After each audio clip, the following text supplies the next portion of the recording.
Good morning dear students. तो बेटा जैसा आप जानते हैं कि लास्ट क्लास में हमने हाइपर कंजुगेशन जो है उसको पढ़ लिया था और हमने ये देख लिया था कि sp3p ओवरलैप को क्या कहा जाता है, हाइपर कंजुगेशन कहा जाता है। अब उस हाइपर कंजुगेशन के रिलेटेड हमने कुछ इंपॉर्टेंट चीज़ें पढ़ी थी। हमने पढ़ लिया था कि प्लस एच इफेक्ट क्या होता है। प्लस एच इफेक्ट ये होता है कि जब सी एच का बॉन्ड ओवरलैप करने लगेगा किसके साथ, पी ऑर्बिटल के साथ, तो वहां पर प्लस एच इफेक्ट हो जाएगा। और प्लस एच का इफेक्ट जो है वो बिल्कुल प्लस एम की तरह है, मतलब वो कंजुगेटेड सिस्टम पर इलेक्ट्रॉन डेंसिटी को इंक्रीज कर देता है। ठीक है। अब उसके बाद हमने देखा था कि अगर किसी भी कार्बोकैटायन के बिल्कुल बगल में लगा हुआ है CH3 ग्रुप, तो प्लस एच इफेक्ट उस कार्बोकैटायन को क्या कर देगा, स्टेबल कर देगा थ्रू प्लस एच इफेक्ट।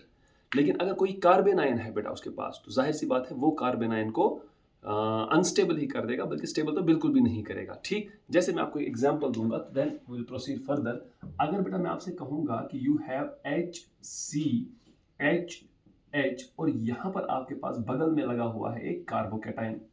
अब बेटा we know carbocation is sp2 hybridise, तो इसके पास अपना एक p ऑर्बिटल भी है, अपना एक p ऑर्बिटल भी है। यहाँ का जो ये CH बॉन्ड है, इसकी इलेक्ट्रॉन डेंसिटी किसके नजदीक है, इसकी इलेक्ट्रॉन डेंसिटी कार्बन के नजदीक है। तो यहां से जब आप ओवरलैप करवाओगे तो आपके पास प्लस एच इफेक्ट आ जाएगा। मतलब कैसे बनेगा, it will become something like this.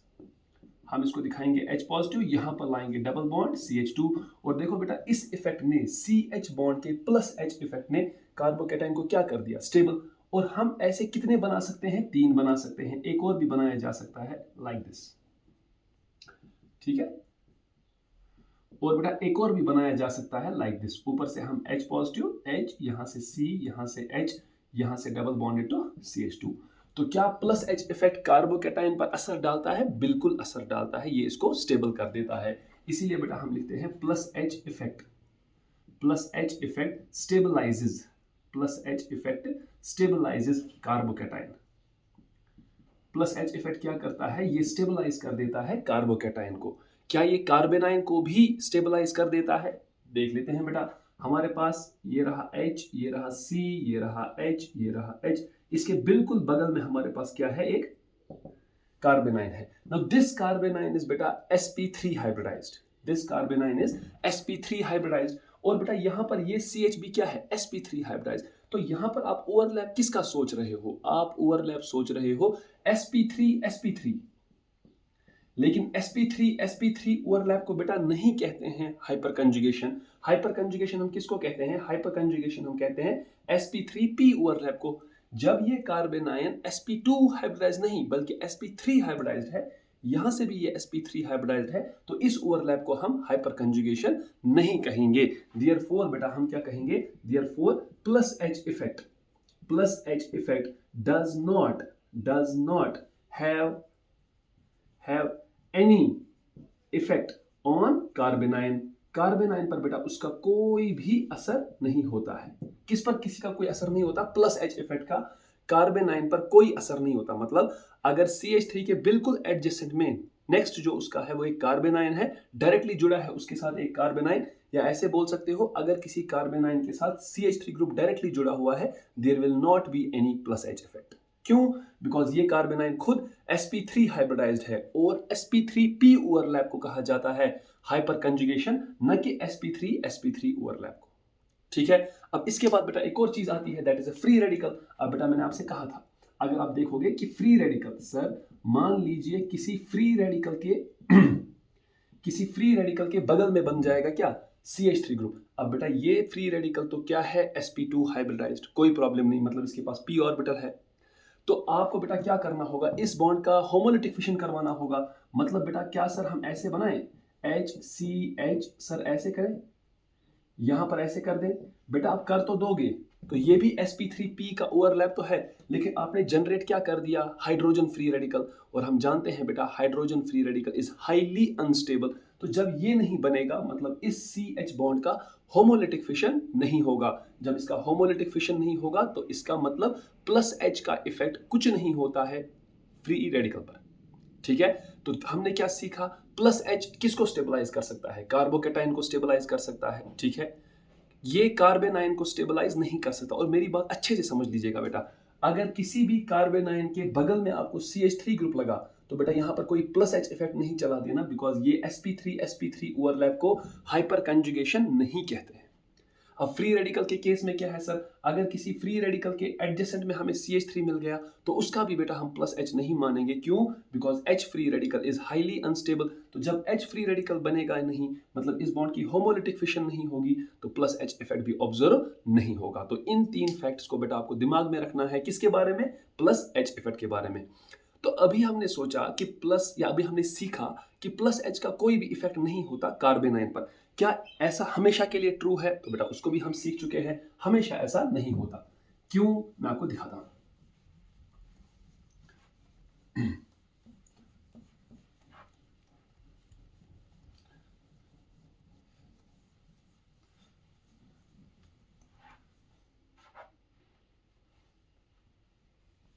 ठीक है, चलिए लेट मी शो यू कि आखिर plus H effect carbon ion पर असर नहीं डालता, ये स्टेटमेंट किस हिसाब से हमें समझना है।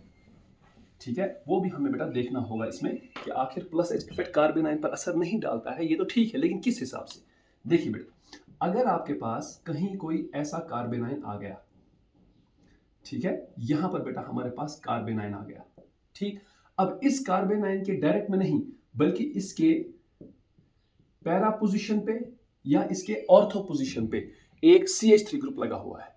ठीक है, क्या सर हम इसका प्लस H लेंगे? यस बेटा, we will take the plus H। देखो बेटा क्या होगा, प्लस H अब जैसे ही बनाओगे बेटा, आप क्या करोगे, इसको गायब कर लोगे। इस पर बेटा पॉजिटिव चार्ज दिखाओगे हाइड्रोजन पर, let me draw it here. H पर पॉजिटिव चार्ज, और बेटा इस कार्बन पर क्या आएगी? नेगेटिव। वो नेगेटिव बेटा इधर चली जाएगी और ये बॉन्ड इधर। Let me show you this. देखिए बेटा ये क्या बन जाएगा, यहां से बनेगा बेटा डबल बॉन्डेड टू CH2। बेटा यहां पर हमारे पास आएगी नेगेटिव चार्ज। ठीक है, ये आ गया बेटा CH2 माइनस, और यहां पर है ऐसे। क्लियर? और यहां पर ख्याल रखिएगा H पॉजिटिव यहीं पर है। अब बेटा क्या होगा, ये पाई बॉन्ड बेटा इस कार्बन की तरफ शिफ्ट, और ये इधर आ जाएगा। See what has happened. अब ध्यान दीजिएगा बेटा, यहां पर डबल बॉन्डेड टू CH2 है, यहां पर डबल बॉन्ड है, यहां पर डबल बॉन्ड है, यहां पर हमारे पास CH2 माइनस तो है, लेकिन अब आ गई ना इस कार्बन पर नेगेटिव चार्ज, और ये नेगेटिव चार्ज इस कार्बन के किस ऑर्बिटल में आई है? p ऑर्बिटल में। क्योंकि आपने इसका ये पाई बॉन्ड तोड़ दिया ना, तो ये नेगेटिव चार्ज कहां आई? इसके p ऑर्बिटल में। बेटा ये नेगेटिव चार्ज भी p ऑर्बिटल में, और इस कार्बन की हाइब्रिडाइजेशन sp2 है, तो मतलब इसकी भी नेगेटिव चार्ज किस ऑर्बिटल में है? p ऑर्बिटल में। मतलब प्लस H की वजह से जो इस कार्बन पर नेगेटिव चार्ज आई, वो आई p ऑर्बिटल में। इस कार्बन आयन के कार्बन के पास ऑलरेडी उसके p ऑर्बिटल में क्या है अवेलेबल? Negative charge. तो नेगेटिव नेगेटिव बेटा बिल्कुल आपस में पैरेलल हैं, तो उनके बीच में क्या हो जाएगी? रिपल्शन। तो सर अभी तो आपने कहा था कि कार्बन आयन पर प्लस H का इफेक्ट लेना नहीं होता है। यहां पर बेटा हमने डायरेक्टली इफेक्ट नहीं लिया, यहां पर हमने इनडायरेक्टली इफेक्ट लिया। सो व्हाट कैन वी से? सो वी कैन से क्या बेटा? We can say that plus H effect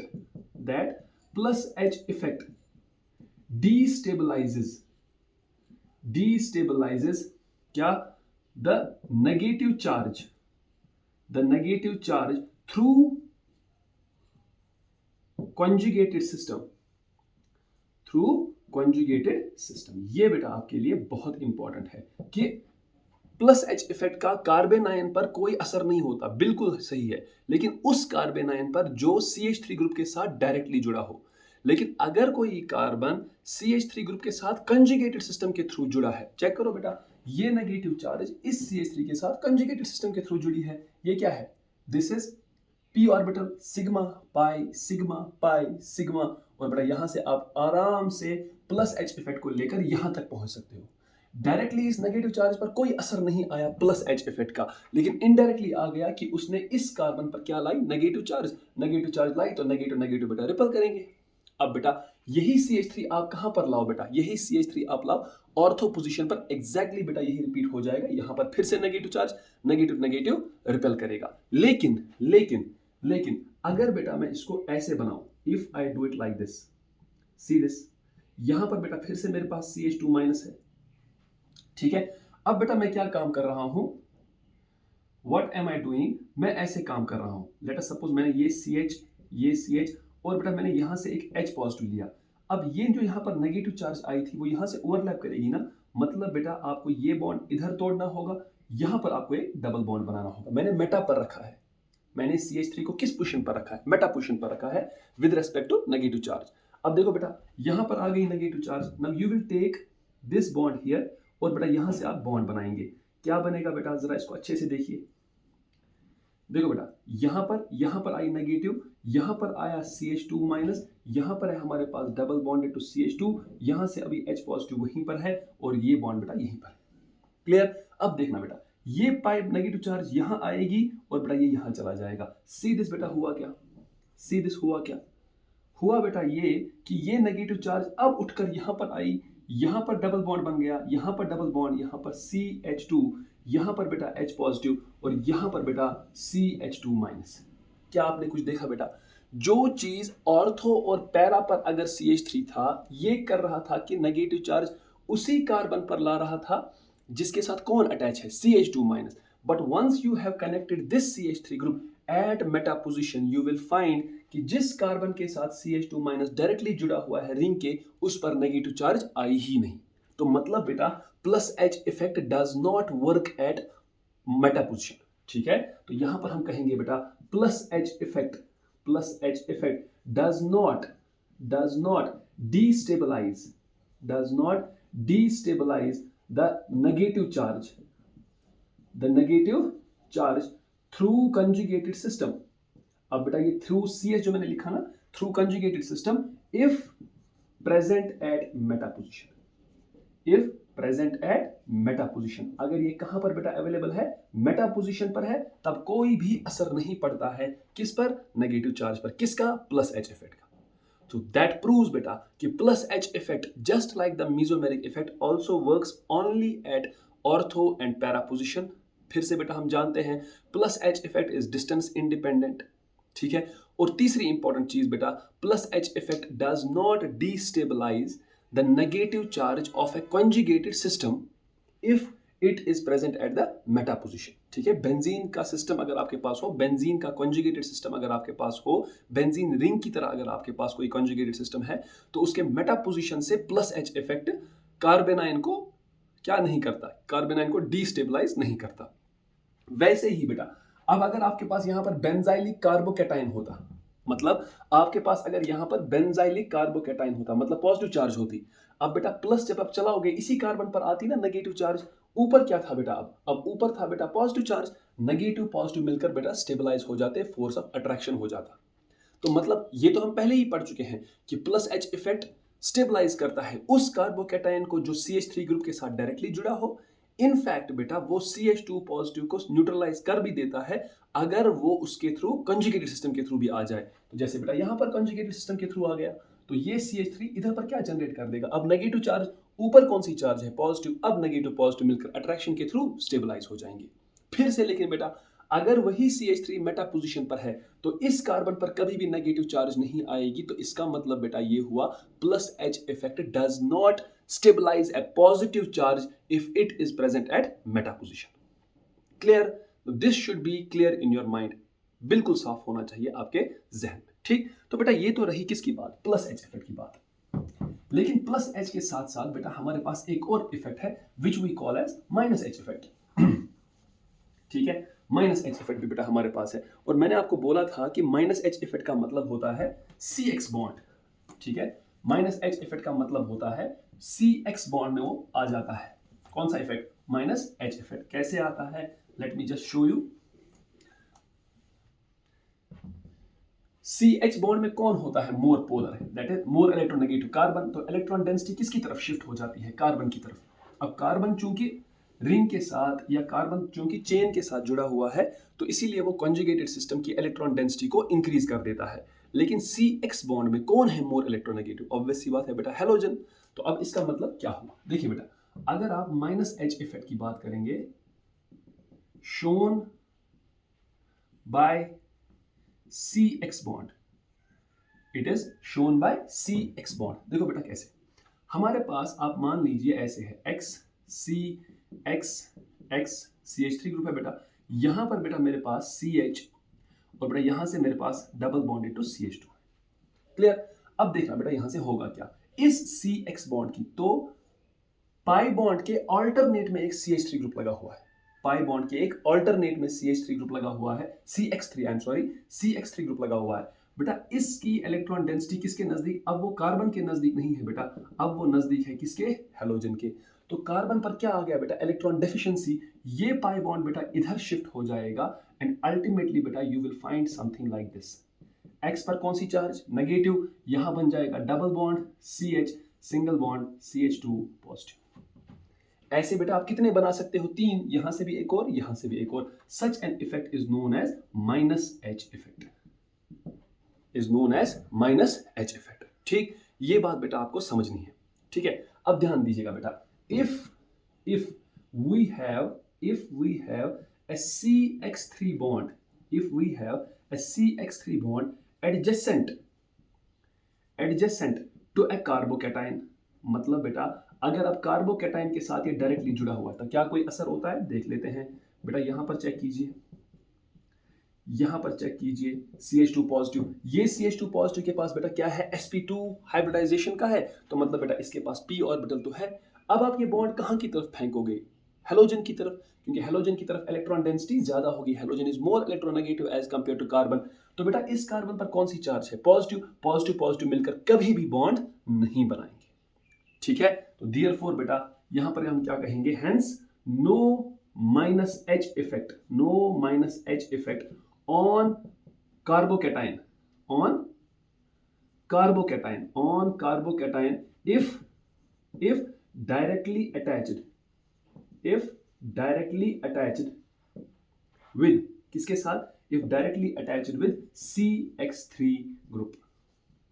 ठीक, बट क्या बेटा ये बेंजीन में भी ट्रू है, बट इनडायरेक्टली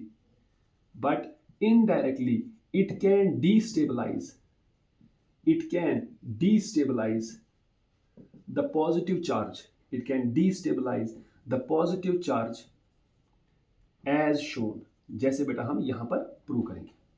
देखो बेटा ये destabilize कैसे उसको कर सकता है, let me just show you. वैसे आपको आइडिया आया होगा उसका, ठीक है। देखिए बेटा ये कैसे उसको destabilize कर सकता है। मान लो बेटा हमारे पास एक बेंजीन स्ट्रक्चर है, यहां पर बेटा एक बेंजाइलिक कार्बोकैटायन है और बिल्कुल बेटा बगल में मुझे लगा हुआ है क्या, X। ठीक है, अब बेटा इस कार्बन पर पॉजिटिव चार्ज है, मतलब sp2 कार्बन के ऊपर एक p ऑर्बिटल भी है जिसमें क्या प्रेजेंट है, पॉजिटिव चार्ज। अब देखो बेटा ये -H इफेक्ट से आप क्या करोगे, -H इफेक्ट से आप इस हेलोजन पर लाओगे नेगेटिव, इस पर कौन सी चार्ज, पॉजिटिव, तो बेटा ये बॉन्ड नीचे आ जाएगा। What will you get, you will get something like this. यहां बेटा बॉन्ड, सॉरी यहां नहीं, आप यहां बॉन्ड बना दोगे CX2, यहां पर आ जाएगी पॉजिटिव और यहां पर बेटा CH2 पॉजिटिव चार्ज। क्लियर, अब बेटा ये बॉन्ड नीचे आ जाएगा, ठीक है, कंजुगेशन की तरह। पॉसिबिलिटी बेटा ये देखो यहां से, यहां सॉरी मैं भूल गया, X-, डबल बॉन्ड बेटा CX2, यहां से X-, बेटा यहां से ऐसे इस कार्बन पर क्या आएगी, पॉजिटिव चार्ज, और बेटा यहां पर अब आप चेक कीजिए CH2 पॉजिटिव। अब बेटा देखो इस -H इफेक्ट ने उस कार्बन पर जो कार्बोकैटायन के साथ जुड़ा है उस पर क्या जनरेट कर दी, पॉजिटिव चार्ज, और ये पॉजिटिव चार्ज कहां है बेटा, p ऑर्बिटल में, बिकॉज आपने इस कार्बन का पाई बॉन्ड तोड़ दिया है ना, मतलब ये पॉजिटिव चार्ज आई इसके p ऑर्बिटल में, ऊपर से भी एक p ऑर्बिटल में क्या है, पॉजिटिव, मतलब बेटा पॉजिटिव पॉजिटिव रिपेल करेंगे, डेफिनेटली बेटा यहां पर ये डीस्टेबलाइज हो जाएगा। Here the positive charge has come over that carbon which is directly attached to, आपको याद है बेटा मैंने आपसे क्या कहा था, इस कार्बन को क्या कहते हैं, which is directly attached to benzylic carbocation, hence due to repulsions there is instability, ठीक है बेटा, there is instability, तो thus -H effect can destabilize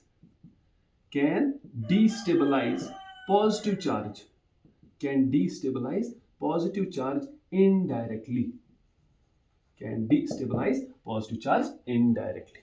ठीक है बेटा, तो अब हमने सीखा कि हमने अगर ये चीज सीखी होती है ना कि माइनस एच इफेक्ट कुछ नहीं करता कार्बोकैटाइन के साथ, बेटा वो सिर्फ उस कार्बोकैटाइन के साथ है जो CH3 ग्रुप के साथ डायरेक्टली जुड़ा हो। अब जो बेटा अगर कंजुगेटेड सिस्टम के थ्रू जुड़ा हुआ है कार्बोकैटाइन किसके साथ, CH3 ग्रुप के साथ, then you will have to look कि कहीं वो उसको डिस्टेबलाइज तो नहीं कर रहा है through minus H effect. So please keep these things in mind. तो पहली चीज, क्या माइनस एच इफेक्ट कार्बोकैटाइन पर कोई असर डालता है? बिल्कुल भी नहीं, अगर वो उसके साथ डायरेक्टली जुड़ा है। और अगर वो उसके साथ कंजुगेटेड सिस्टम के थ्रू जुड़ा है, जैसे इस बेंजीन रिंग के केस में, तो जाकर बेटा आप देखोगे कि वो उसको अनस्टेबल कर रहा है। अब जरा बेटा हम देखते हैं कि माइनस एच इफेक्ट का कार्बेनाइन पर क्या असर पड़ता है। कार्बेनाइन को, क्या वो कार्बेनाइन के साथ कुछ करता है? ठीक है, वो भी देख लेते हैं।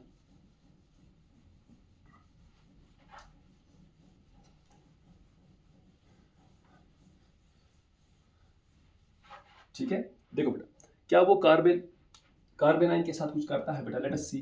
अगर हमारे पास कोई क्या है, अगर हमारे पास कोई कार्बेनाइन है, ठीक है, let us check it on carbanion बेटा। ठीक, देखो, कंसिडर देखो बेटा हमारे पास X C X X और यहां पर बेटा हमारे पास CH2 माइनस है, कार्बेनाइन है। क्या बेटा ये माइनस एच इफेक्ट इस पर कोई असर डालेगा? आप कह सकते हो यस सर, ये देखिए कैसे, ये बॉन्ड इलेक्ट्रॉन डेंसिटी किसकी तरफ, इसकी तरफ, तो इस पर आ गई पॉजिटिव चार्ज, ये नेगेटिव इधर से आ जाएगा। बिल्कुल भी नहीं बेटा, ये कार्बन कौन सा हाइब्रिडाइज्ड है? sp3। और ये कार्बन भी कौन सा हाइब्रिडाइज्ड है? sp3। दैट मीन्स बेटा ये इस पर कोई असर नहीं डालेगा, यहाँ कोई माइनस एच इफेक्ट होगा ही नहीं। क्यों सर? बिकॉज बेटा minus H effect is sp3p overlap, लेकिन यहाँ पर तो बेटा sp3 ओवरलैप है, तो यहाँ पर भी कोई माइनस एच इफेक्ट नहीं लेना। ठीक है बेटा, यहाँ पर क्या कहोगे? Here no minus H effect, here no minus H effect is considered. यहाँ पर कोई भी माइनस एच इफेक्ट कंसिडर नहीं किया जाएगा due to the reason that both carbon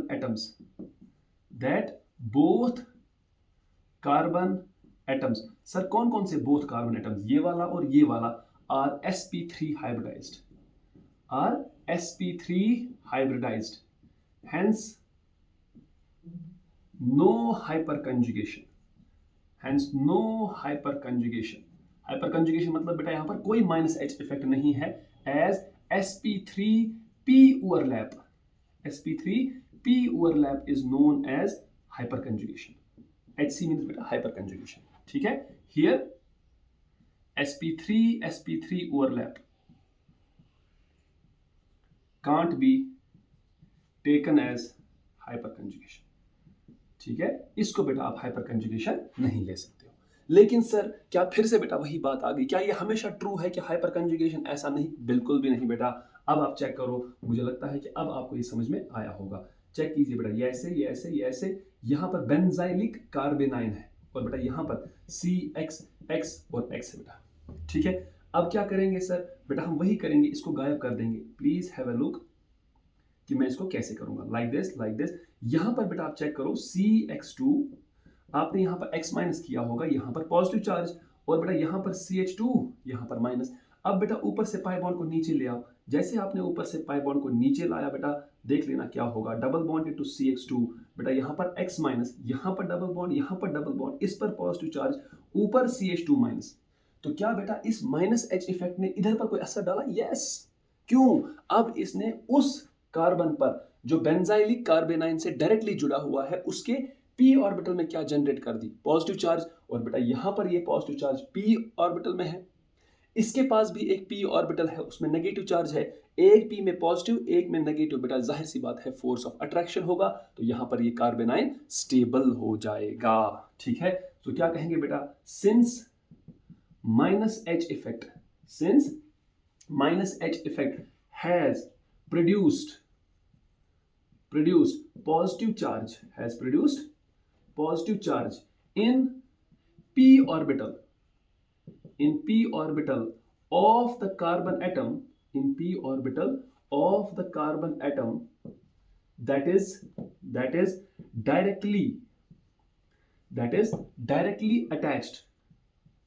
directly attached with benzylic carbon, that is directly attached with benzylic कार्बेनाइन, कार्बेनाइन मुझे कहना चाहिए, hence there is force of attraction and thus stability.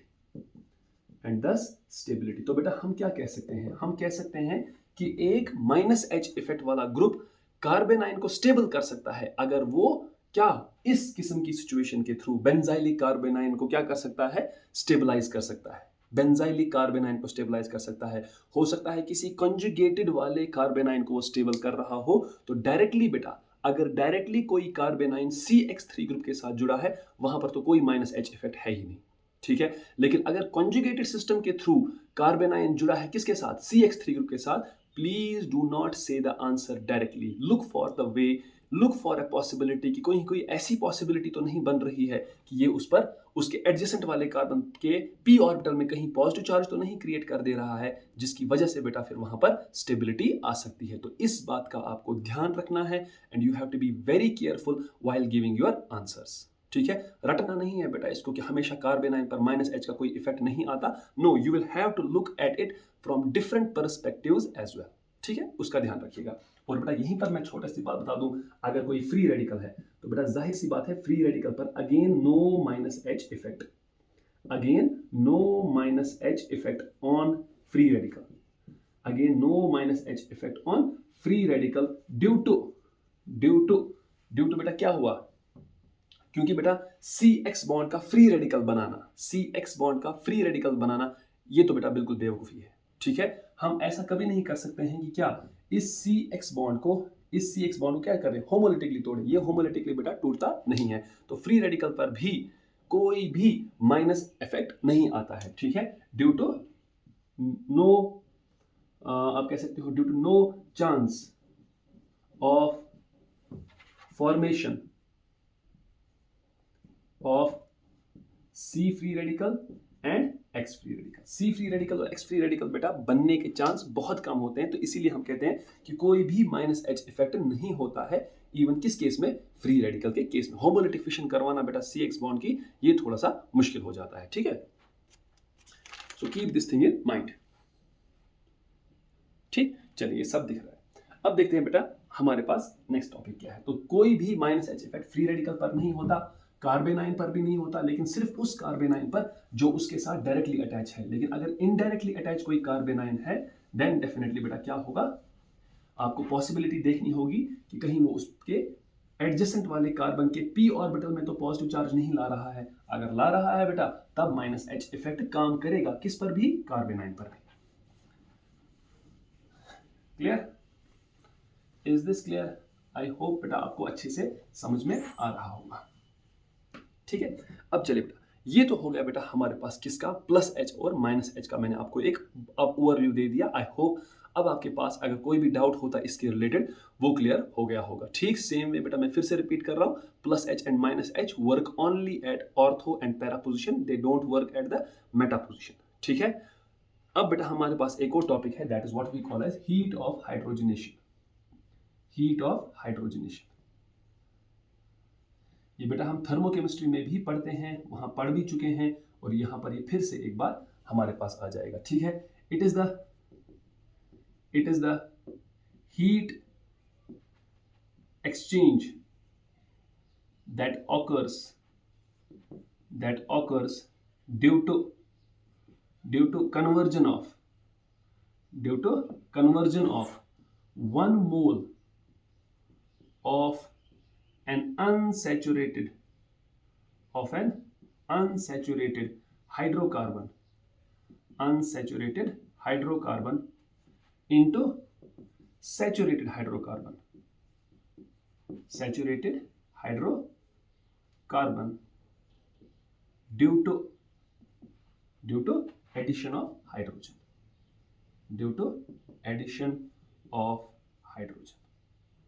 तो बेटा heat of hydrogenation क्या है, हीट ऑफ हाइड्रोजनेशन का मतलब होता है हीट एक्सचेंज या एंथैल्पी चेंज, ठीक है। उसी को तो हम कहते हैं when 1 mole of a hydrocarbon जो कि अनसैचुरेटेड है वो कन्वर्ट हो जाता है सैचुरेटेड हाइड्रोकार्बन में due to the addition of hydrogen. क्या मतलब है इसका, जैसे बेटा मैं अगर आपसे कहूंगा कि you have CH2 double bonded to CH2, ठीक है।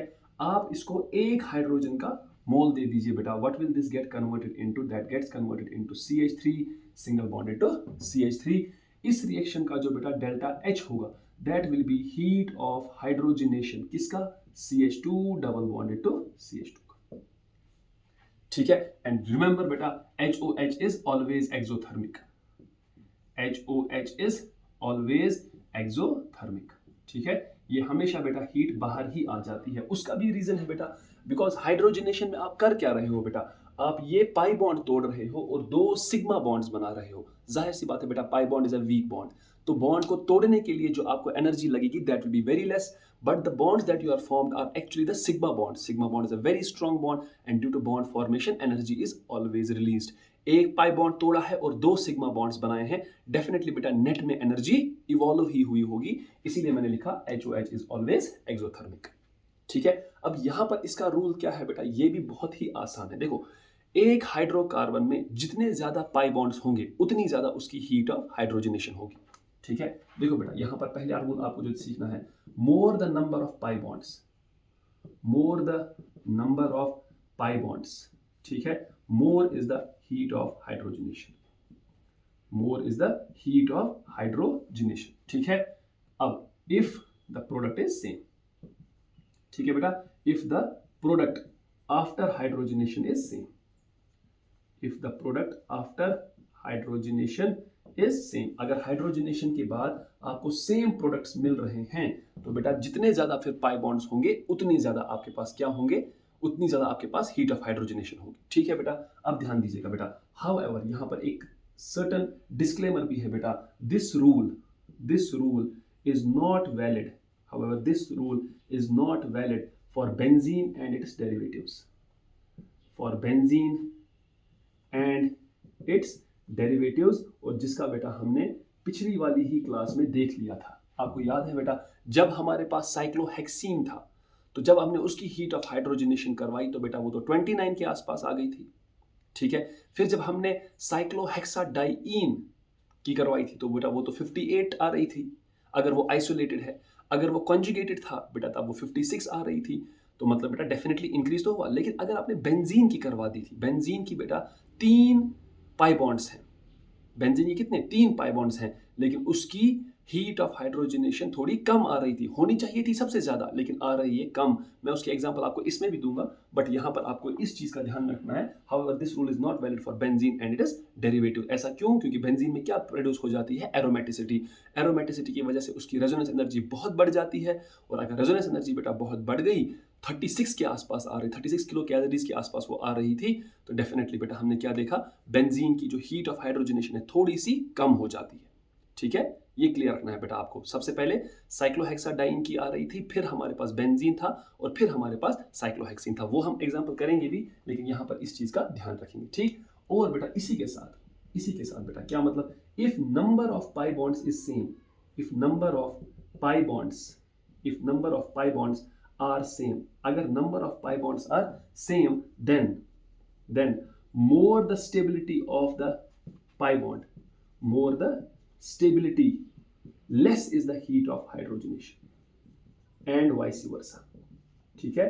मतलब बेटा अगर किसी एल्कीन में आपको same number of pi bonds मिल गए, मतलब एक में भी 2 हैं दूसरे में भी 2 हैं, तो आप चेक करो बेटा स्टेबिलिटी कौन है, जो मॉलिक्यूल ज्यादा स्टेबल होगा डेफिनेटली बेटा उसकी हीट ऑफ हाइड्रोजनेशन उतनी कम हो जाएगी। क्यों कम होगी, बिकॉज बेटा उस मॉलिक्यूल को रिएक्ट करवाने के लिए पहले आपको थोड़ी सी एडिशनल एनर्जी देनी होगी ताकि आप उसकी स्टेबिलिटी को न्यूट्रलाइज कर सको, और बेटा न्यूट्रलाइज करने के लिए एनर्जी हमेशा देनी पड़ेगी, तो एंडोथर्मिक पार्ट जो है ना वो थोड़ा ज्यादा हो जाएगा, तो उसकी हीट ऑफ हाइड्रोजनेशन कम हो जाएगी। उल्टा बेटा हम कह सकते हैं जितना ज्यादा स्टेबल कंपाउंड होगा हीट ऑफ हाइड्रोजनेशन उतनी कम हो जाएगी। देयरफॉर बेटा I will say heat of hydrogenation is inversely proportional to stability of molecule, है कि नहीं। तो स्टेबिलिटी ऑफ मॉलिक्यूल, और स्टेबिलिटी ऑफ मॉलिक्यूल कैसे चेक करोगे उसका भी मैं आइडिया ले देता हूं।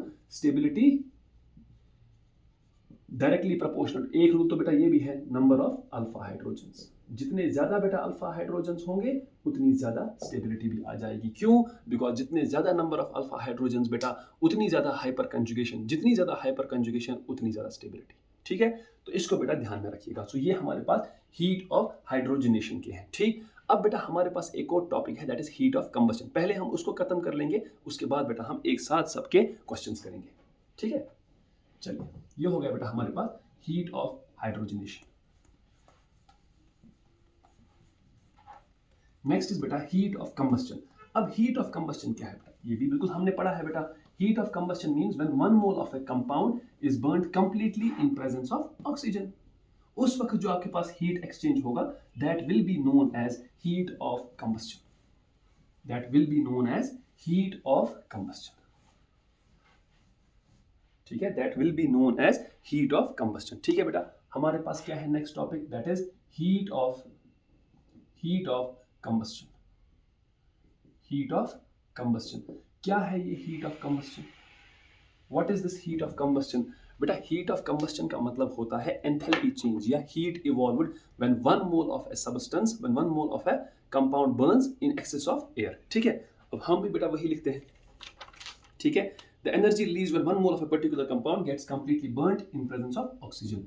द एनर्जी रिलीज्ड, ध्यान रखिएगा बेटा, the energy released when 1 mole of a compound, when 1 mole of a compound gets burnt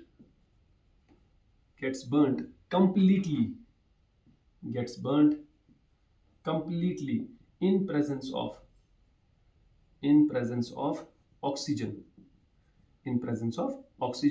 is known as heat of combustion, is known as heat of combustion। ठीक है बेटा, इसी को हम क्या कहते हैं, हीट ऑफ कंबस्शन। और बेटा ये भी एक्सोथर्मिक होती है, इट इज ऑल्सो एक्सोथर्मिक। ये भी बेटा क्या है, एक्सोथर्मिक है। लेकिन क्या हमेशा बेटा हीट ऑफ कंबस्शन एक्सोथर्मिक होती है? That is a debatable point, क्योंकि बेटा अगर आप ए चेक करोगे, if you will check like this N2 plus O2 this gives us twice NO। बेटा इस रिएक्शन का जो एंथैल्पी चेंज है दैट इज ग्रेटर देन 0। मतलब बेटा यहां पर भी तो आप नाइट्रोजन को जला रहे हो, नाइट्रोजन को इन प्रेजेंस ऑफ ऑक्सीजन के साथ रिएक्ट करवा रहे हो, क्या देता है, ट्वाइस NO। लेकिन इसका डेल्टा है जो है बेटा ये एक्सोथर्मिक नहीं होता, उल्टा ये एंडोथर्मिक हो जाता है। अब उसके पीछे क्या रीजन है वो तो अलग टॉपिक है बेटा। अभी फिलहाल के लिए आप हमेशा ये भी याद रखिएगा कि मोस्टली 99.9% केसेस हमारे पास एंथैल्पी ऑफ कंबस्शन के जो होते हैं ना, तो वो क्या होते हैं, एक्सोथर्मिक होते हैं। तो इसीलिए जनरल स्टेटमेंट आप यही पढ़ोगे कि enthalpy of combustion is also exothermic. ठीक है, इस रिएक्शन का ध्यान रखिएगा। Now, if we have done this, देखो बेटा पहली चीज इसमें क्या है, heat of combustion is directly proportional to number of carbon atoms. ठीक है बेटा, heat of combustion is directly proportional to number of carbon atoms. एक मॉलिक्यूल में जितने ज्यादा कार्बन एटम्स होंगे बेटा हीट ऑफ कंबस्शन उतनी ज्यादा हो जाएगी। लेकिन इसी के साथ साथ if number of carbon atoms is same, if number of carbon atoms is same, अगर number of carbon atom same है, then heat of combustion is inversely proportional to stability. ठीक है, then heat of combustion is directly inversely proportional to stability. जाहिर सी बात है बेटा, जितना ज्यादा स्टेबल मॉलिक्यूल होगा हीट ऑफ कंबस्शन उतनी कम आएगी। Again the same logic you will follow here, that if the compound is more stable then you will have to spend some additional energy in order to break its stability. उसकी stability को तोड़ने के लिए आपको थोड़ी ज्यादा energy देनी पड़ेगी, और जब ज्यादा एनर्जी देनी पड़ेगी तो नेट में जो हीट इवॉल्व होगी वो थोड़ी कम हो जाएगी। क्लियर? नाउ बेटा ये हमारे पास था heat of hydrogenation, heat of combustion. We will now directly switch to questions. I hope बेटा this whole concept of hyperconjugation, this whole concept of heat of hydrogenation, this whole concept of heat of combustion is clear in your mind without any doubts. ठीक है, चलिए बेटा हम आगे बढ़ते हैं।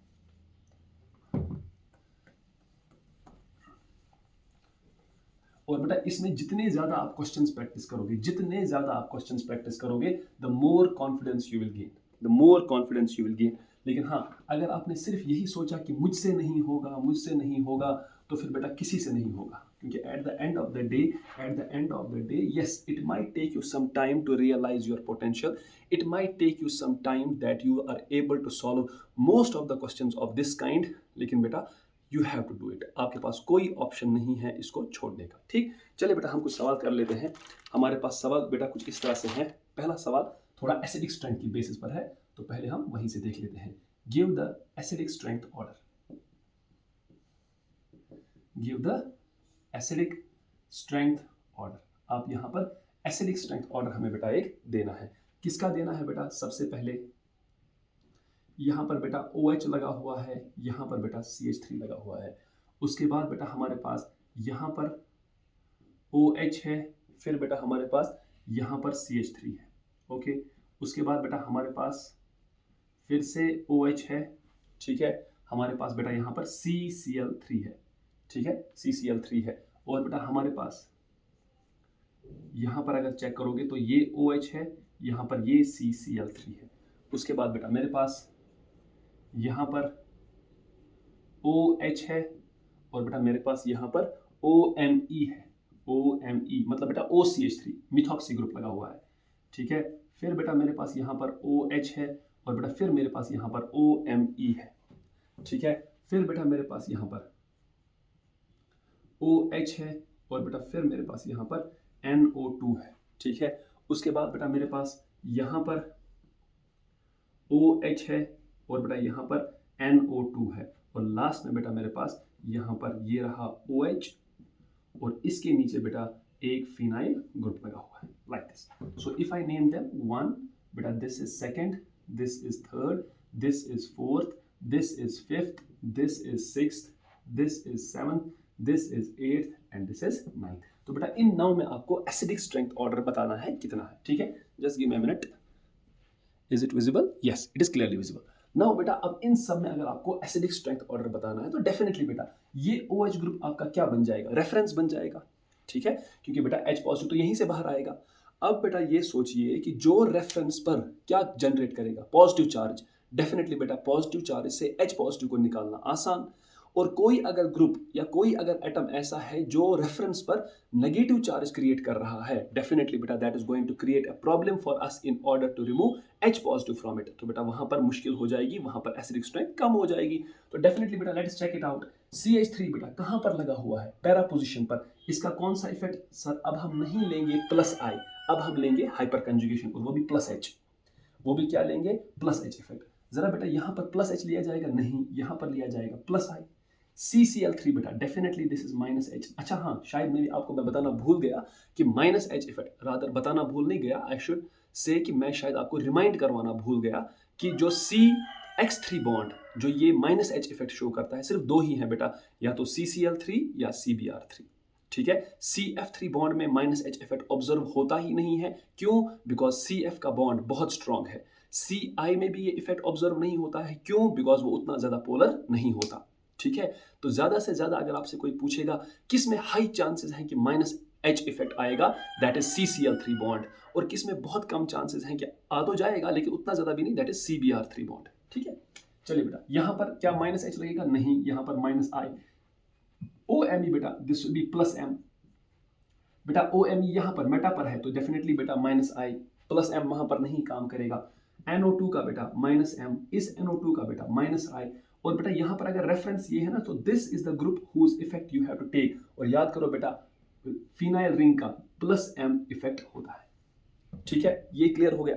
अब इसका मतलब बेटा ये हुआ जिस भी ग्रुप का -I इफेक्ट है या इलेक्ट्रॉन विड्रॉइंग है, चाहे फिर वो बेटा -I हो चाहे फिर वो -M हो, उनकी एसिडिक स्ट्रेंथ पॉजिटिव या इलेक्ट्रॉन डोनेटिंग वाले इफेक्ट से तो ज्यादा ही होगी। मतलब बेटा ये हुआ कि थर्ड, फोर्थ, सिक्स्थ, सेवंथ और eighth, third, fourth, six, seventh और एट्थ, डेफिनेटली बेटा ये क्या आ जाएंगे? ज्यादा एसिडिक आ जाएंगे as compare to first, second, fifth and ninth, ठीक है। अब देखो बेटा सबसे ज्यादा बेटा एसिडिक कौन होगा? -M वाले, क्योंकि बेटा -M जो है ना that is more powerful than -H and -H is more powerful than -I। तो -M किसके पास है बेटा? यस, NO2 के पास बेटा। तो सबसे ज्यादा एसिडिक जो होगा बेटा वो 7th वाला होगा, ठीक है। तो चलो 7th वाला हो गया। अब बेटा इसका -I है, इसका -H, -I, तो डेफिनेटली बेटा -H होगा। उसके बाद बेटा हमारे पास थर्ड आ जाएगा, क्लियर। अब बेटा हमें डिसाइड करना है 4th में, 6th में और 8th में। डेफिनेटली बेटा 4th, 6th, 8th में सबसे ज्यादा किसका है -I? सबसे ज्यादा NO2 का है, तो बेटा हमारे पास 8th आ जाएगा, ठीक है। उसके बाद बेटा 6th और 4th में कौन है बेटा? CCl3। यहां पर बेटा OMe, रिमेंबर बेटा ME की वजह से O पर जो लोन पेयर है वो थोड़े डिविएट हो जाते हैं तो इस पर स्लाइट पॉजिटिव चार्ज आ जाती है।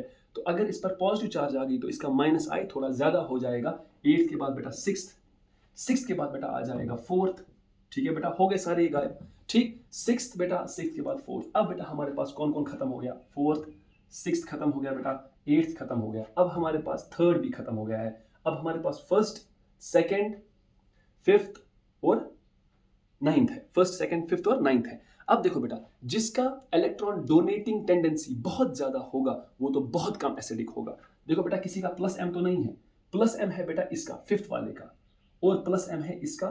ठीक है, अब बेटा इसका प्लस एम तो बहुत ज्यादा है as compare to phenyl ring, मतलब बेटा ये तो सबसे लास्ट में आएगा। ठीक, अच्छा, लेकिन बेटा इसका सिर्फ कौन सा है? प्लस आई, इसका सिर्फ प्लस आई है। ये plus H plus M definitely बेटा प्लस आई वाला कमजोर है as compare to plus H and plus I, as compare to plus H and plus M. ठीक है, अब जैसे बेटा मैं फिर से बोलूं, प्लस एम और प्लस एच ये बहुत पावरफुल है as compare to plus I. मतलब इस रेफरेंस पर जो नेगेटिव चार्ज इसकी वजह से आएगी वो उतनी ज्यादा नहीं होगी जितनी यहां पर और यहां पर होगी। क्लियर? तो बेटा ये ज्यादा एसिडिक होगा। तो 4 के बाद बेटा कौन आएगा? 2। ठीक है, अब बेटा 2 भी हो गया। अब हमें देखो यहां पर बेटा है plus H plus M, definitely बेटा इसका तो प्लस एम बहुत ज्यादा है as compare to phenyl ring, लेकिन फिनाइल रिंग का प्लस एम बहुत वीक है as compare to plus H of the alkyl group. Remember बेटा वो जो मैंने आपको एक सीरीज लिखवाई थी किसकी? मीजोमेरिक इफेक्ट की। हमने लिखा था हाइपर कंजुगेशन वाले का जो इलेक्ट्रॉन रिलीजिंग पावर होता है वो एक फिनाइल रिंग से बहुत ज्यादा होता है, वो एक फिनाइल रिंग से बहुत ज्यादा होता है। तो इसका मतलब बेटा 2 के बाद कौन आएगा? 2 के बाद 9 आ जाएगा, 9 के बाद कौन आएगा? 1 आएगा, और 1 के बाद बेटा 5 आ जाएगा। क्लियर? तो बेटा यहां चाहो आप तो आप लिख सकते हो क्या? इलेक्ट्रॉन डोनेटिंग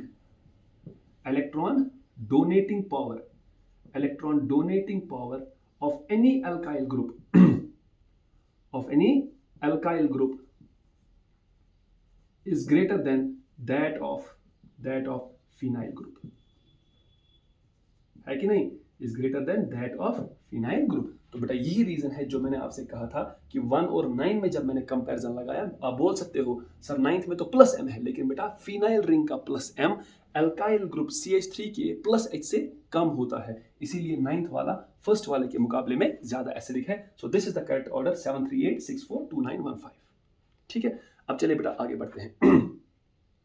देखो बेटा अगला हमारे पास है गिव द HOH ऑर्डर। अब ये HOH क्या है sir? It means heat of hydrogenation order. Is it visible? Yes, this is completely visible. अब बेटा हमें हीट ऑफ हाइड्रोजनेशन ऑर्डर देना है। सबसे पहले बेटा हमें क्वेश्चन दिया गया है, ठीक, फर्स्ट वन। उसके बाद बेटा यहां से यहां से, फिर बेटा हमें दिया गया है लाइक दिस एंड लास्ट में बेटा हमें दिया गया है ये। ठीक है, इसका हीट ऑफ हाइड्रोजनेशन ऑर्डर देना है। So let me name this बेटा as first, let me name this as second, let me name this as third, let me name this as fourth. और बेटा ये भी बहुत आसान सवाल है। क्यों है सर आसान सवाल? बेटा because we know heat of hydrogenation depends on 2 things. क्या बेटा? जितने ज्यादा पाई बॉन्ड्स होंगे उतनी ज्यादा हीट ऑफ हाइड्रोजनेशन होगी। ठीक है, लेकिन सर इन सब में तो एक एक पाई बॉन्ड ही है, तो मतलब बेटा पाई बॉन्ड तो सेम हो गए। अब आप कैसे डिसाइड करते हो? Based on stability. तो जो जितना ज्यादा स्टेबल होगा उसकी हीट ऑफ हाइड्रोजनेशन उतनी कम हो जाएगी। मतलब बेटा जरा इसके अल्फा हाइड्रोजन गिन सकते हो बेटा? इसके अल्फा हाइड्रोजन बेटा कैसे गिनते हैं अल्फा हाइड्रोजन? इसको गोल में बंद कर लो, देखो इसको ऐसे बंद कर लो। अब इस गोल के साथ बेटा जो जो कार्बन डायरेक्टली जुड़ा है, एक ये वाला जुड़ा है, एक ये वाला जुड़ा है, इसके पास 2 हाइड्रोजन, इसके पास 1 हाइड्रोजन, टोटल अल्फा हाइड्रोजन 3। अब बेटा क्या करें? इन दोनों को बेटा डब्बे में बंद कर लो। इसके साथ जुड़े हुए डायरेक्टली एक ये है, एक ये है, यहां पर अल्फा 4 है बेटा। यहां पर बेटा इन 2 को डायरेक्टली बंद कर लो। अब ये भी जुड़ा हुआ है डायरेक्टली, ये भी डायरेक्टली, किसके साथ? इस सर्कल के साथ। तो यहां से 2 और यहां से 3 और 2 5, 5 और 2 7, मतलब बेटा यहां अल्फा हाइड्रोजन 7। यहां पर बेटा इन 2 को बेटा डायरेक्टली बंद कर लो। ठीक, इधर से डायरेक्टली एक, इधर से एक, 3 और 3 6, 6 और 2 8, 8 और 2 10, मतलब बेटा यहां पर अल्फा हाइड्रोजन 10। वी नो बेटा more the number of alpha hydrogen more is the stability of the alkene. तो सबसे ज्यादा स्टेबल एल्कीन कौन है? 4th। तो इसकी हीट ऑफ हाइड्रोजनेशन सबसे कम। बेटा सबसे कम अल्फा हाइड्रोजन कहाँ, यहाँ पर, तो दिस इज लेस स्टेबल।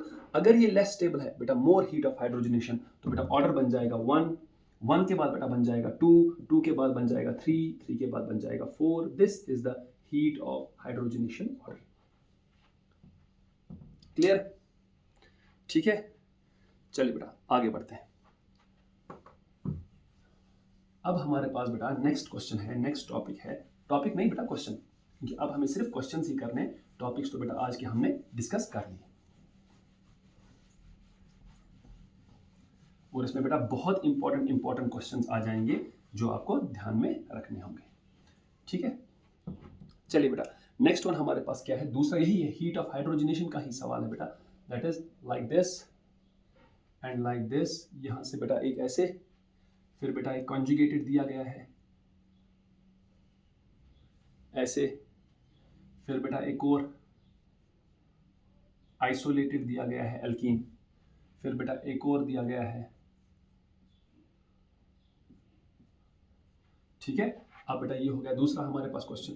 ठीक है, तीसरा क्वेश्चन बेटा, तीसरा क्वेश्चन हमें ऐसे दिया गया है। ठीक है,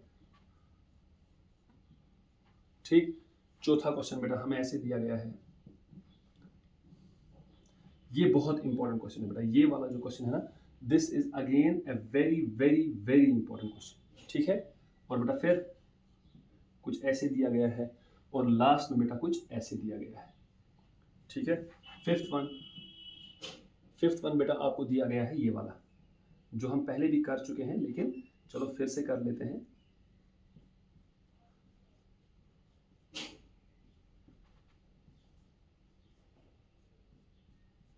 ठीक है, फिफ्थ वन, और बेटा एक और सिक्स्थ वन भी दिया गया है। सिक्स्थ वन वो मैं एक एक करके लिखूंगा बेटा। आपको दिया गया है CH2 double bond CH single bond CH2 single bond CH2 single bond CH3। 6 का 5 ही है क्या इसमें? बिल्कुल। अब बेटा इसी का बी पार्ट जो दिया गया है, that is CH2 double bond C double bond CH single bond CH2 single bond CH3।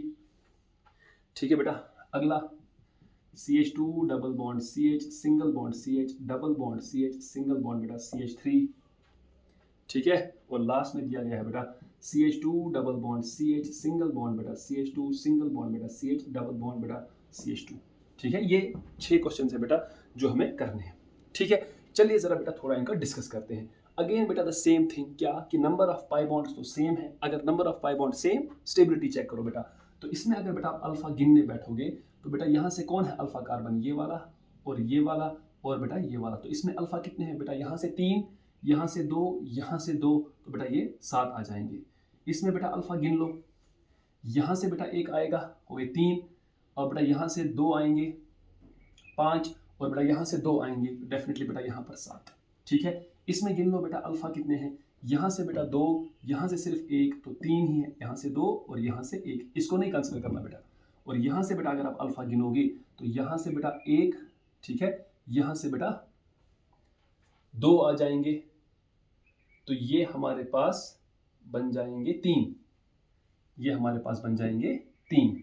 ठीक है, अच्छा अब बेटा सबसे पहले एक चीज समझ लेते हैं, एक चीज इसमें समझ लेते हैं जो हमें बहुत इंपॉर्टेंट काम में भी आएगा। देखो बेटा, ये वाला एल्कीन और ये वाला एल्कीन दोनों के दोनों हैं क्या, कॉन्जुगेटेड। क्या है, कॉन्जुगेटेड। मतलब बेटा ये दोनों एल्कीन्स इन दोनों के मुकाबले में जो कि आइसोलेटेड है, स्टेबल ज्यादा है। ठीक है, तो बेटा अगर सेकंड वाला और फोर्थ वाला ज्यादा स्टेबल है तो मतलब बेटा हीट ऑफ हाइड्रोजनेशन तो इन्हीं दो की ज्यादा है as compare to these two. ठीक है, तो सबसे पहले बेटा इसको और इसको कंपेयर कीजिए, इसको और इसको कंपेयर करेंगे सिंपली बेस्ड ऑन अल्फा। इसके अल्फा 3, इसके अल्फा 7, तो ये मोर अनस्टेबल, वो ज्यादा स्टेबल। तो बेटा सबसे पहले आ जाएगा थर्ड वन, उसके बाद आएगा फर्स्ट। अब बेटा इन दोनों के लिए स्टेबिलिटी कॉन्जुगेटेड के हिसाब से तो सेम है बेटा, लेकिन अब अल्फा के हिसाब से इसके अल्फा कम, इसके अल्फा ज्यादा। 3 के बाद 1, 1 के बाद 4, 4 के बाद बेटा 2। This is the correct answer. ये समझ में आया बेटा? अब डायरेक्टली ये नहीं बोलना बेटा सर ये देखिए इन दोनों के अल्फा ज्यादा, इनके अल्फा कम, तो इन दोनों का ज्यादा होगा एज कंपेयर टू दिस। बिल्कुल भी नहीं। क्यों? पहले बेटा आपको ये चेक करना है, अरे ये और ये तो दोनों आइसोलेटेड हैं, तो इन दोनों को अलग ले लेना, और ये दोनों क्या है, कॉन्जुगेटेड, इनको बेटा अलग ले लेना। ठीक है, तो दोनों कॉन्जुगेटेड की हीट ऑफ हाइड्रोजनेशन दोनों आइसोलेटेड से कम ही होगी। अब फिर बेटा दो आइसोलेटेड को सिंपली कंपेयर करो बेस्ड ऑन अल्फा हाइड्रोजन, दो कंजुगेटेड को भी सिंपली कंपेयर करो बेस्ड ऑन अल्फा हाइड्रोजन, आपको आंसर मिल जाएगा। Let's come to next one. बेटा इसकी चेक करो, जाहिर सी बात है बेटा number of pi bond same, इसके अल्फा अगर काउंट करेंगे 3 और बेटा यहाँ से 2, इसके अल्फा 5 और बेटा इसके अल्फा हमारे पास काउंट करेंगे तो 2, डेफिनेटली बेटा पहले की कम होगी, नहीं सॉरी मैंने गलत लिख दिया, पहले की ज्यादा होगी as compare to second, because ये लेस स्टेबल मोर स्टेबल। ठीक है, आगे बढ़ते हैं बेटा, जरा इनको चेक करो बेटा, again a very very very important question. ठीक है बेटा, ध्यान दीजिएगा बेटा, इसका ध्यान दीजिएगा। देखो बेटा इसमें अगर आप काउंट करोगे ना अल्फा, इसके अल्फा 2 है, अगर इसके अल्फा काउंट करोगे तो बेटा इसके अल्फा 6 हैं, अगर इसके अल्फा काउंट करोगे तो वो भी 6, क्यों, 3 यहाँ से आएंगे, 3 यहाँ से आएंगे 6, और बेटा अगर इसके भी काउंट करोगे तो इसके भी 6, तो यहाँ से भी 3, यहाँ से भी 3। ये क्लियर हो गया। दूसरी बात बेटा, अब इन 6 के 6 में चारों के चारों में से इसके अल्फा हाइड्रोजन कम, तो मतलब बेटा इसकी हीट ऑफ हाइड्रोजनेशन सबसे ज्यादा, तो बेटा आंसर इधर पर मैं पहले लिख देता हूं, यहां पर मैं लिख रहा हूं 1 तो सबसे ज्यादा होगा ही होगा। अब इन 6 को बेटा कैसे कंपेयर करें, हाउ डू वी कंपेयर दीस 3? देखो बेटा सबसे पहले इसको और इसको चेक करो। बेटा आपको पता है ये क्या है, दिस इज सिस ब्यूट 2इन and this is trans but 2इन। क्यों, देखो इसका CH3 इस साइड से है और इसका CH3 इस साइड से, तो मतलब बेटा दोनों CH3 है ना अपोजिट साइड में, तो ये तो ज्यादा स्टेबल है as compare to this. This is cis isomer and this is बेटा what, this is trans isomer. We know बेटा cis is less stable as compare to trans. ठीक है, तो बेटा ये हमें पता चल गया कि थर्ड वाले की हीट ऑफ हाइड्रोजनेशन सेकंड वाले से कम आएगी। ठीक, व्हाट अबाउट दिस वन? अब इसमें क्या करोगे बेटा, इसमें भी बेटा बहुत इंपॉर्टेंट चीज चलेगी, क्या पता। देखो बेटा यहां से अगर आप चेक करोगे इन दोनों में, अगर हम कहेंगे ना कि CH3 क्या है एक साइड से, लेकिन एक फर्क है बेटा, अगर आप इस सिस ब्यूट 2इन को लोगे ना, सिस ब्यूट 2इन को, यहां पर क्या लगा हुआ है CH3, यहां पर क्या लगा हुआ है CH3, तो बेटा जरा अगर आप इसको थोड़ा सा पीछे खींचोगे ना, if you take it a big backwards, आप देखोगे ये एंगल कितना है, सिस ब्यूट 2इन में दो CH3 के बीच में एंगल कितना है बेटा 60 डिग्री। लेकिन अगर आप इसमें देखोगे बेटा this bond angle is 120 degree, because बेटा ये कार्बन sp2 हाइब्रिडाइज है ना, तो ये बॉन्ड एंगल 120, उधर पर दो CH3 के बीच में बॉन्ड एंगल 60 डिग्री। अगर बेटा दो CH3 के बीच में बॉन्ड एंगल 120 है, मतलब बेटा वो दूर दूर है, अगर बेटा वो दूर दूर है मतलब बेटा वो स्टेबल है, तो हम ये कहेंगे बेटा this isomer is more stable as compare to cis. तो इन तीनों में बेटा प्लीज ऐसे समझ लेना, इसमें बेटा ये लेस मोर स्टेबल है एज कंपेयर टू दिस, और बेटा ये वाला भी मोर स्टेबल है एज कंपेयर टू सिस। क्यों, क्योंकि इसमें बॉन्ड एंगल 120, इसमें बेटा बॉन्ड एंगल 60, डेफिनेटली बेटा 1 के बाद 2 आएगा। क्लियर, ये क्लियर होना चाहिए। अब बेटा इसमें क्या कहेंगे, इसमें कैसे लॉजिक लगाएंगे, इसमें बेटा आप 2 तरीकों से लॉजिक लगा सकते हो, इनफैक्ट 3 तरीकों से। देखो बेटा क्या आप ऐसे कह सकते हो, you can say it like this कि सर देखिए यहां पर जो ट्रांस में है CH3 ये 180 पर है, यहां पर CH3 कहां पर है, कहां पर है CH3 120 पर है। सर यहां पर नजदीक है, यहां पर CH3 ये है, तो ये बिल्कुल भी नहीं बेटा, बिल्कुल भी ऐसा लॉजिक नहीं लगाना। देखो क्यों, देखो बेटा ट्रांस होता है ना, ट्रांस इसमें अल्फा 6 है, इसमें भी अल्फा 6 है, लेकिन एक पॉइंट बेटा इसमें बड़ा इंटरेस्टिंग है। देखो बेटा क्या, अगर आप बेटा इस बॉन्ड को तोड़ोगे, तो बॉन्ड को तोड़ो चाहे आप इस साइड से चाहे आप तोड़ो इस साइड से, आप देखो बेटा क्या जनरेट करोगे, सीरीज यहां पर पॉजिटिव यहां पर नेगेटिव।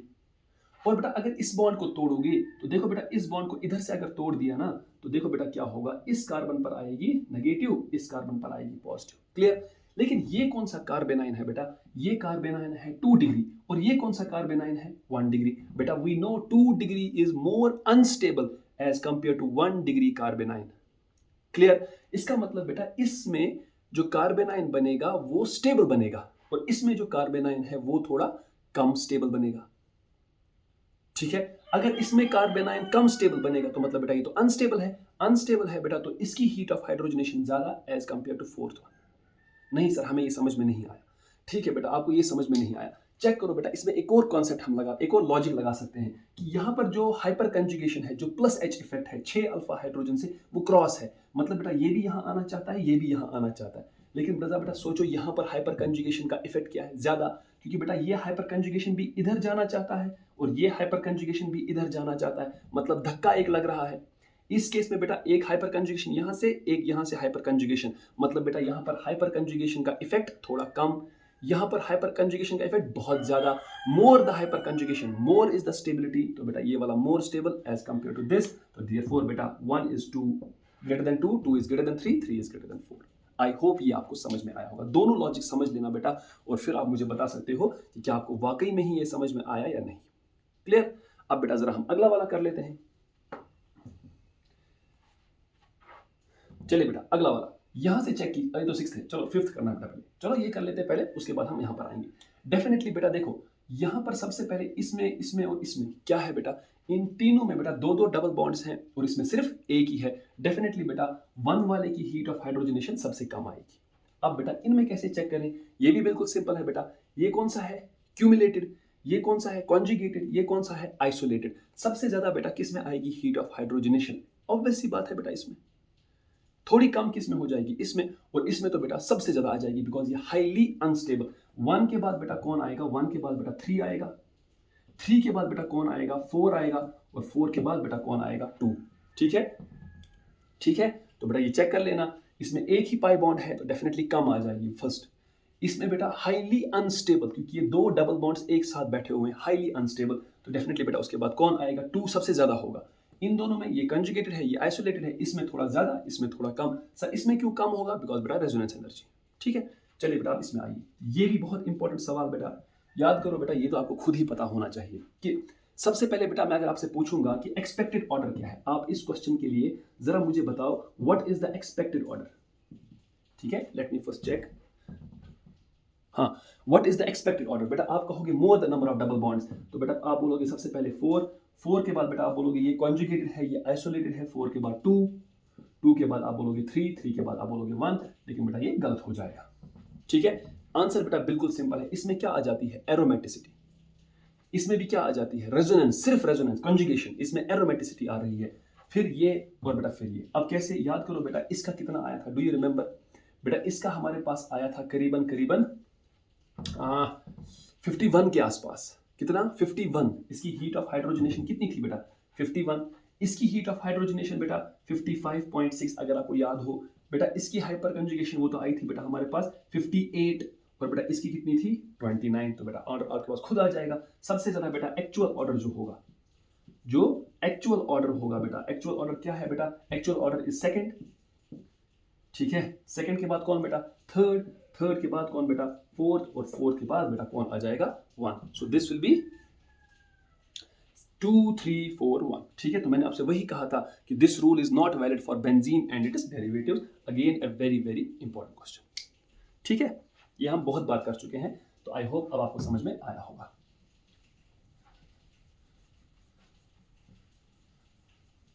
और प्रॉपर रीजनिंग के साथ कर चुके हैं हीट ऑफ हाइड्रोजनेशन का, जब हमने फॉर्मूला निकाला था रेजोनेंस एनर्जी का, जब हमने फॉर्मूला निकाला था कि it is heat of hydrogenation of the resonance hybrid minus heat of hydrogenation of the most stable canonical form. ठीक है, अब बेटा हमारे पास लास्ट का क्वेश्चन है आज, that is heat of combustion. That is बेटा heat of combustion. Give the heat of combustion order. आपको क्या देना है, हीट ऑफ कंबस्शन ऑर्डर। बेटा कैसे, सबसे पहले ये है आपके पास ये वाला, उसके बाद यू हैव दिस वन। ठीक है, उसके बाद बेटा यू हैव दिस वन। ठीक है, उसके बाद बेटा यू हैव दिस वन।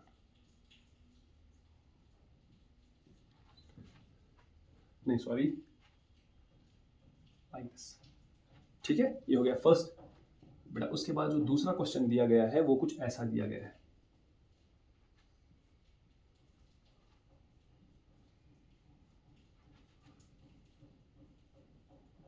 ठीक है, उसके बाद बेटा जो आपको तीसरा दिया गया है, चलो मैं वो यहां पर लिख रहा हूं, third one, that is this one.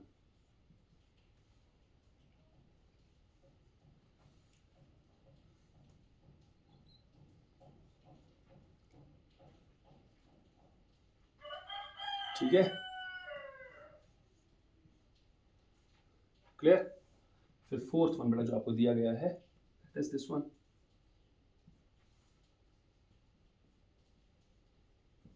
That is this one. ठीक है, और फिफ्थ जो बेटा दिया गया है वो मैं ऐसे वर्टिकल में लिख रहा हूं,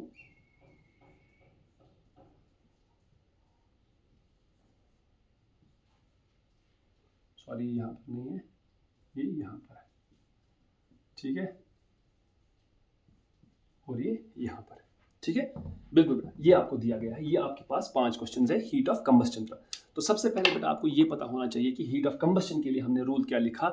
हमने रूल लिखा कि more the number of carbon atoms more is the heat of combustion, directly proportional है। और अगर number of carbon atoms same है तो स्टेबिलिटी के बेसिस पर। तो सबसे पहले बेटा हम इसमें चेक करें, यहाँ पर हमारे पास इसमें कोई ये है जुड़ा हुआ है नहीं।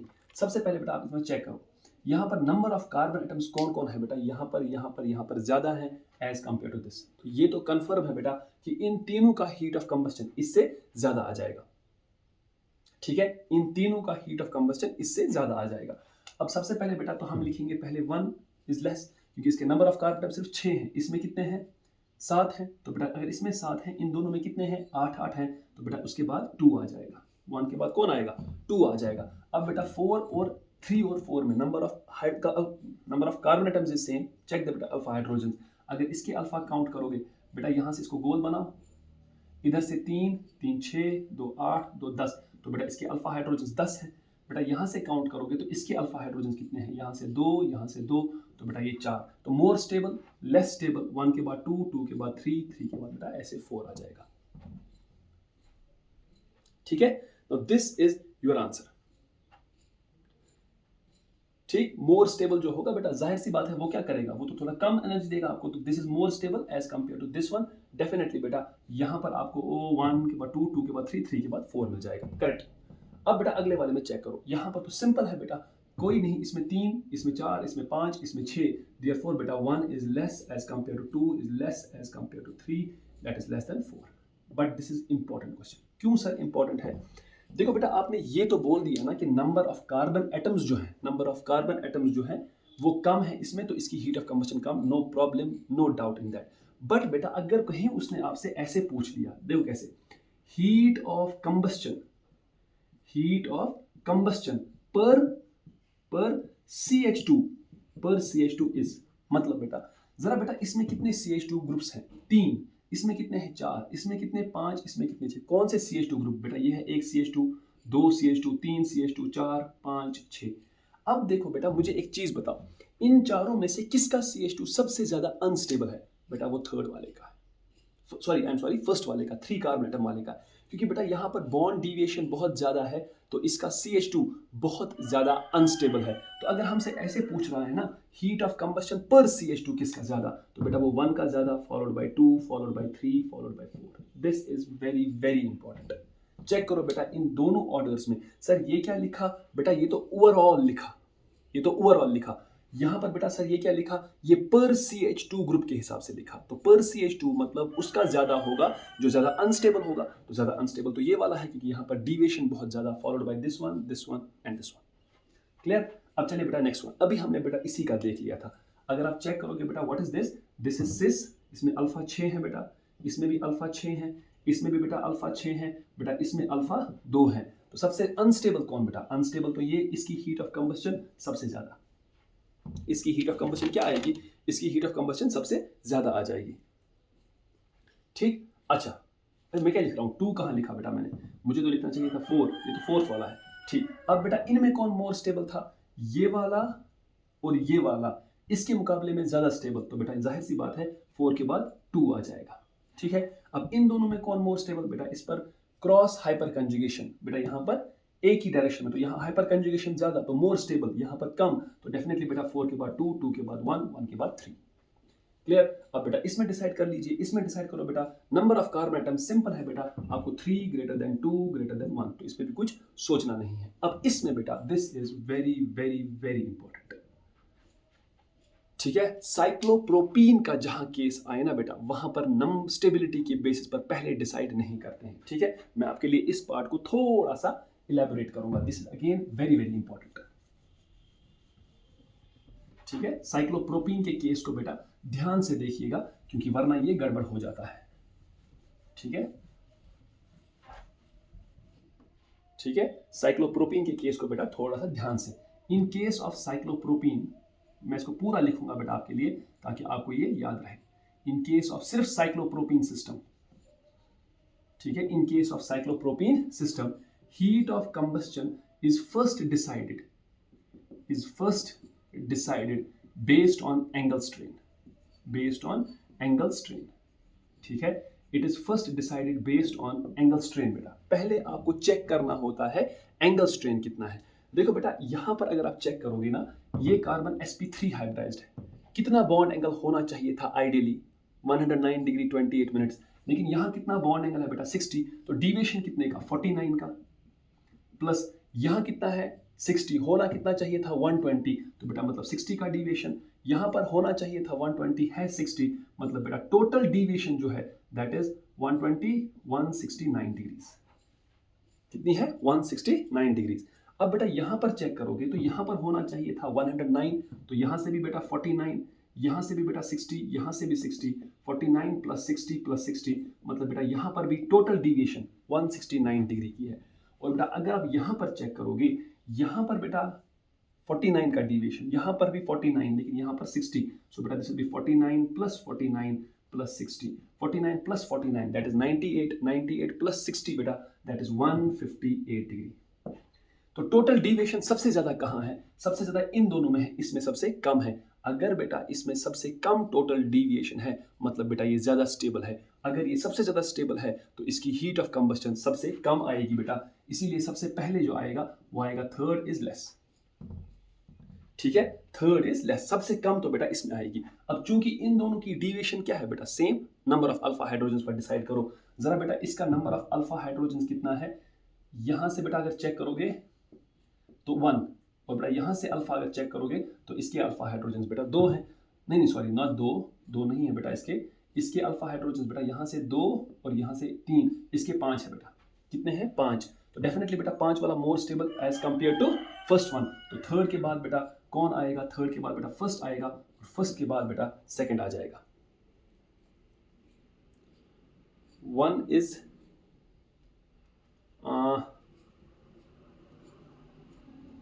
गलत कर दिया ना बेटा, ठीक सॉरी गलत कर दिया। देखो बेटा कैसे, मैंने गलत ऐसे कर दिया कि इसका अल्फा कितना है 1, तो मतलब बेटा ये तो अनस्टेबल होगा, अनस्टेबल होगा तो इसकी हीट ऑफ कंबस्टन तो बेटा ज्यादा हो जाएगी, तो बेटा 3 is 2 is less than 1। ठीक है, वरना बेटा अगर आप चेक करते ना इसका, अगर आप बेस्ड ऑन अगर आप अपना आंसर अल्फा हाइड्रोजन की बेसिस पर ही लाते, किसकी बेसिस पर लाते, अल्फा हाइड्रोजन की बेसिस पर, तो जरा बेटा इसमें अल्फा हाइड्रोजन काउंट करना।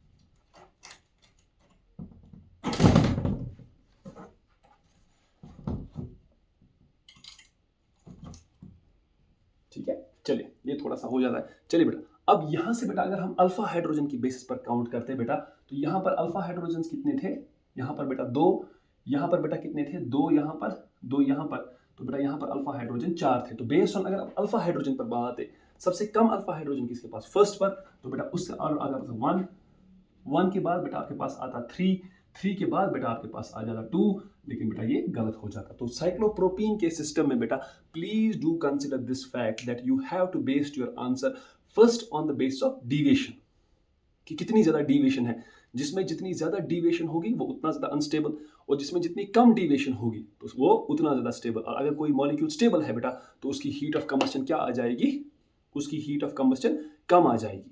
ठीक है, और बाकी दो में चूंकि डिविएशन अब सेम ही है तो नंबर ऑफ अल्फा हाइड्रोजन की बेस पर हमने आंसर लाया।